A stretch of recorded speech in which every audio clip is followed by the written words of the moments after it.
What's up everyone, and welcome back to the channel. Let's get straight into it.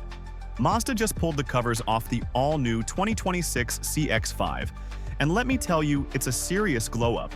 On the surface, this thing is a stunner, packed with tech, and finally has the space we've all been asking for. But did Mazda forget the most important part? Let's break it down.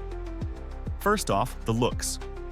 The 2026 CX-5 is playing in a tough league against the RAV4 and CR-V, so it had to come out swinging. And it did.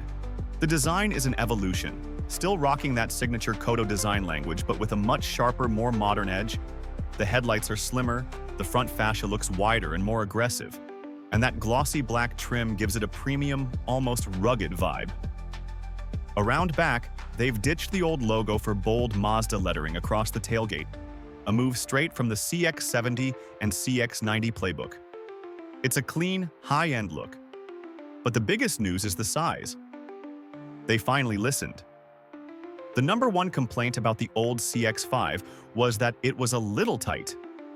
Well, Mazda stretched this new one by 4.5 inches. That translates directly to what they're calling class-leading legroom in the back. You can finally fit actual adults back there comfortably, with more cargo space to boot. This isn't just a facelift, it's a fundamental improvement that makes the CX-5 a much more practical family hauler. Now, let's step inside, because this is where the revolution happens. The cabin is completely transformed. Your eyes are immediately drawn to the massive, available 15.6-inch touchscreen. That is the biggest screen Mazda has ever put in a car, period. It's running on Google built-in, so you get native Google Maps and Assistant, which is a total game-changer for usability. Even the standard screen is a generous 12.9 inches, and thank goodness, it's a proper touchscreen. They've finally ditched that awkward rotary controller. The whole interior feels way more premium. The new steering wheel looks slick with the Mazda lettering instead of the logo, and a fully digital instrument cluster is expected to be standard. It's clean, modern, and genuinely feels like it's punching above its weight, creeping into luxury territory. By the way, if you appreciate this kind of deep dive that cuts through the marketing hype, do me a solid and hit that subscribe button. It helps the channel a ton and keeps you in the loop. Okay, so the 2026 CX-5 looks amazing. It's bigger, and the tech is phenomenal. It's a home run, right? Well, this is where things get complicated. Let's talk about what's under the hood.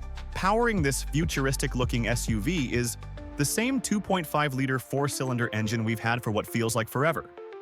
No, that's not a typo. It makes 187 horsepower, and all-wheel drive is still standard.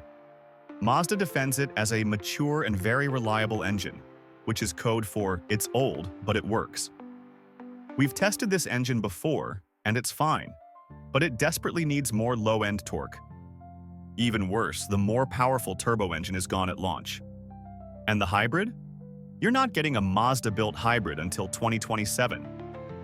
2027, in a world where the brand-new Toyota RAV4 is going hybrid only.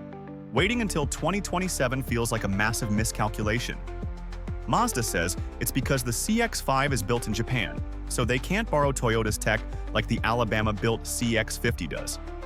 That's the reason. But for a buyer walking into a dealership in 2026, it just sounds like an excuse. So here's the bottom line. The 2026 Mazda CX-5 is an absolutely brilliant redesign in almost every single way. The design, the space, and the interior tech are top of the class. But it's being held back by a powertrain that belongs in the previous decade. The question is, are the incredible upgrades enough for you to overlook an engine that's just okay? Look, a lot of channels will just read you the press release. We don't do that. We give you the Shift 100 perspective, the full picture, the good, the bad, and the what were they thinking moments. If you want the real story on every new car that drops, you're in the right place. Hit that subscribe button and turn on notifications. You won't want to miss what's next.